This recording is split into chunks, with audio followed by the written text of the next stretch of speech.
सिंह फिरायला गेला. पोरो आनंद.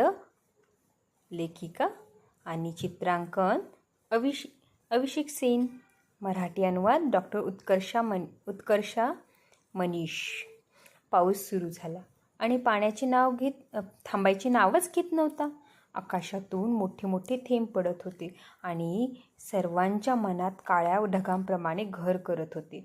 जणू काही आकाश रडत आहे असे भाव सर्वांच्या चेहऱ्यावर होते. तरीही पाऊस थांबला नाही. सर्वजण घरी उदास बसले होते. त्यांना कंटाळा आला होता. आपल्याकडे काही करण्यासारखे असते तर. किती आळस देत म्हणाली. आपल्याबरोबर काहीच मजेदार होत नाही, विकी बोलला. आईने बाहेर पावसात भिजायला मनाई केली होती. मग मुलांना वाईट वाटू नये म्हणून गरमागरम कुरकुरीत भजीही केली होती. मुलांनी बटाटा, कांदा, पालक, गोबी वगैरे कापायला मदत केली. भाजी तयार रुचकर झाली होती. हिरव्या चटणीबरोबर चव घेत मिटक्या मारत मुलांनी ती खाल्ली. पोटभर खाऊन झाल्यावर राहिलेली भजी एका टेबलावर झाकून ठेवली. म्हणजे दुसऱ्या दिवशी न्याहारीला थंड लस्सी बरोबर शिळी चपाती आणि भजी खाता येतील. विचार करा, इतक्या पावसात पशु पक्षी काय करत असावेत? गीतीने विचारलं. काय करत असतील? पिंजऱ्यात बसून राहत असतील. आणखी काय? नाही बुद्धू, मी जंगली जनावराबद्दल बोलत होते. जंगलात सिंह, झाडावर बसलेले पक्षी इतक्या पावसात काय करत असतील? कमीत कमी ते बंदिवासात तर नाहीत. पिंजऱ्यात बंद असलेल्या प्राणी संग्रहालयातील जनावरांचे हाल काय होत असतील? विचार करा बिचारे. आणि खरंच प्राणी संग्रहालयातील प्राणी घाबरलेले होते. छोटे वा मोठे प्राणी असो, इतके भिजणे कोणत्याच प्राण्याला पसंत नव्हते. पण पाऊस थांबण्याचे नाव घेत नव्हता. सर्व काही जास्तच भिजत चालले होते. सिंहाच्या आवाराच्या चारही बाजूला जी दरी होती ती सुद्धा पाण्याने भरली.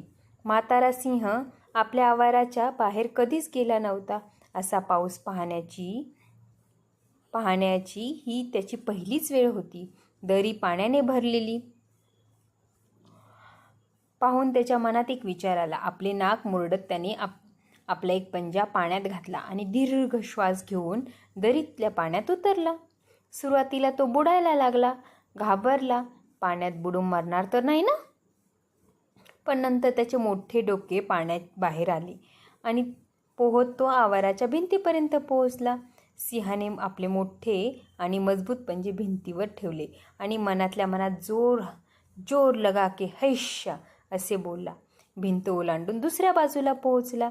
भिंतीच्या दुसऱ्या बाजूला स्वातंत्र्य होते. तो कुठेही फिरू शकत होता, कुठेही जाऊ शकत होता, काहीही करू शकत होता. आज सिंह महाराज काहीतरी अनोखे करणार होते. खूप रात्र झाली होती आणि प्राणी संग्रहालयातील पहारेकरी गाढ झोपले होते. कोणीच सिंहाला बाहेर पडलेले पाहिले नाही. आज सिंह आपल्या मर्जीचा मालक होता. हळूच, अगदी दबक्या पावलाने तो अस्वलाच्या पिंजऱ्यापाशी गेला.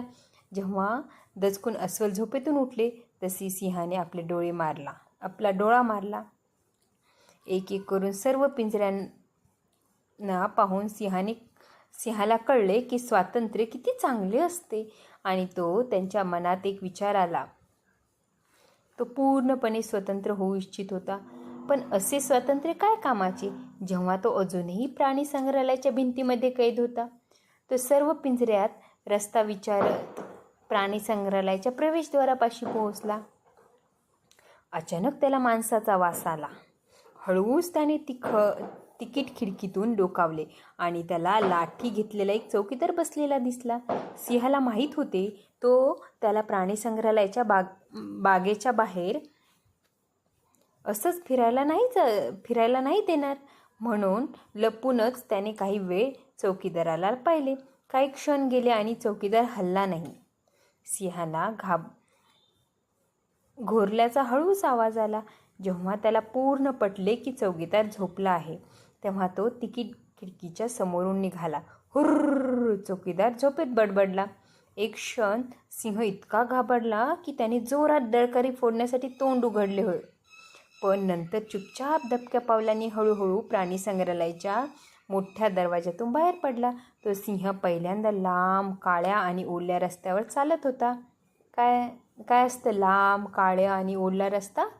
रोड पावसाने भिजलेला ओल्या रस्त्यावर चालत होता. आश्चर्याने त्याने रस्त्याच्या दोन्ही बाजूंच्या उंच इमारतीकडे पाहिले.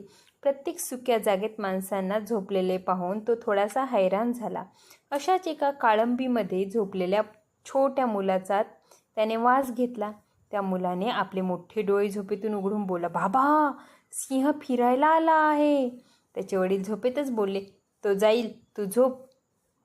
सिंह चालतच होता. तो एवढे कधीच फिरला नव्हता. तो आता बाजारात पोहोचला. तिथेही सर्व गाढ झोपले होते. तो एका दुकानाच्या चमकत्या खिडकीत डोकावला. त्यात ठेवलेल्या वस्तूंकडे त्याने थोडा वेळ पाहिले. एवढे सुंदर रंग त्याने कधीच पाहिले नव्हते. तो पुन्हा चालू लागला. एवढा वेळ चालून तो फार थकला होता. तो आणखी भिजला होता आणि त्याला खूप भूक लागली होती. अचानक त्याला गरमागरम भज्यांचा वास आला. त्याने पूर्वी कधी भजी खाल्ली नव्हती, म्हणून हा वास कसला आहे ते ओळखत नव्हता. पण एवढ्या खमंग वासाकडे तो दुर्लक्ष करू शकले नाही. वास काढत तो गीती आणि बिकीच्या खिडकीपाशी आला. खिडकी उघडी होती आणि तो पटकन आत आला. त्याने मुलांना आपल्या गरम मऊ गाद्यांवर झोपलेले पाहिले. त्यालाही अचानक झोप येऊ लागली, पण त्याआधी तो वास कुठून येत आहे ते शोधायचे होते. त्याच्या धारदार नाकाने त्याने त्या वासाचे मूळ पटकन शोधून काढले. भजी अतिशय स्वादिष्ट होती. रोज रोज दुर्गंधी असलेले कच्चे मांस खाणाऱ्या सिंहाला नरम नरम भजी खूप आवडली. त्याने ताटली चाटून पुसून साफ केली. पोट भरून झाल्यावर सिंहालाही खूप झोप येऊ लागली. आज प्रथमच तो पाण्यात पोहला होता आणि प्रथमच त्याने एवढ्या लांबचा फेरफटका मारला होता. तो पुन्हा मुलांच्या खोलीत गेला. आधी त्याने विकीच्या बिछाण्यावर झोपण्याचा प्रयत्न केला, पण एका मोठ्या सिंहासाठी तो खूप छोटा होता. नंतर त्याने गीतीच्या बिछाण्यात घुसण्याचा प्रयत्न केला. तिथेही तो पुरत नव्हता. शेवटी तो पलंगाखाली गेला. एक मोठ्या धष्टपुष्ट सिंहाला झोपण्यासाठी ती जागा अगदी बरोबर होती. तो आरामात तिथे झोपला. दुसऱ्या दिवशी सकाळी जेव्हा आई उठली तेव्हा भजी गायब होती. विकी, गीती, तुम्ही रात्री सर्व भजी खाल्ली का? आम्ही नाही आई. नाही आई, बिलकुल नाही. तुम्ही नाही तर कोण खाणार? खोटं बोलू नका. मग सिंहाने खाल्ली असतील. कुठला सिंह? गीती, मूर्खासारखं काही बडबडू नकोस. नाही आई, आमच्या पलंगाखाली खरोखरच एक सिंह आहे. काय? आई जोरात किंचाळली. धावत जाऊन पलंगाखाली सिंहाला शोधायला गेली. शोधूनही सिंह सापडला नाही. शी, मुलांना, तुम्ही मला उगाचच घाबरवले. ती सिंह वगैरे काही नाही. मी पण तुमचे बोलणे पटकन मानले. आई, पण खरंच इथे सिंह होता, अगदी नक्की. बघ, गालीच्यावर सिंहाच्या पायाचे ठसे आहेत आणि आमचे बिछानेही भिजले आहेत आणि माझ्या कांबळीवर सिंहाचे केसही आहेत. बिचारा पावसापासून वाचण्याकरता आत आला असेल. शेवटी आईला मानावेच लागले सिंह आला होता म्हणून. पण खूप शोधूनही तो सापडला नाही. माहिती आहे का, मस्त झोप झाल्यावर त्या समजूतदार सिंहाने विचार केला की कोणी घाबरण्याआधीच मला प्राणी संग्रहालयात परतले पाहिजेत. सूर्य उगवताच तो पुन्हा त्याच रस्त्याने परत गेला. रस्त्यात त्या छोट्या मुलाखेरीज त्याला कोणीही पाहिले नव्हते. त्या मुलाने त्या सिंहाच्या नाकावर थापटून विचार केला की मोठी लोक लहान मुलांचे बोलणे मानतच नसतील तर त्यांना सांगून काय फायदा की सिंह फिरायला आला होता. आणि प्राणी संग्रहालयाच्या तिकीट खिडकीच्या चौकीदाराच्या बाजूने निघत आपल्या आवारात आला. आज खरंच खूप मज्जा आली. आपल्या घरी पोहोचून तो फारच खुश होता. जसा पाऊस थांबला तसे विकी आणि गीती प्राणी संग्रहालयात गेले. सिंहाच्या आवाराच्या जवळ जाऊन कुजबुजू लागले. सिंहानेही त्यांना ओळखले आणि जोरात दळकरी फोडून आपल्या मित्रांचे आभार मानले. पुढच्या वेळी जेव्हा पाऊस येईल तेव्हा कदाचित सिंह तुमच्या घरी येईल. त्यासाठी तुम्ही गरम गरम भजी ठेवायला विसरू नका. ही गोष्ट एका सत्यकथेवर आधारित आहे. एकदा राजस्थानमधल्या जयपूरमध्ये एवढा पाऊस पडला की खरोखरच एक सिंह आपल्या पिंजऱ्यातून बाहेर पडून फिरू लागला. बिचारा एवढा भिजला की नंतर तो तिकीट घरात जाऊन बसला, जिथून त्याला पकडून पुन्हा पिंजऱ्यात टाकण्यात आले. म्हणून विचार केला की या गोष्टीत त्याला फिरायला जाण्याची एक संधी मिळू दे. तर ही आहे प्रथम प्रकाशनमधली सिंहाची गोष्ट. सिंह फिरायला गेला.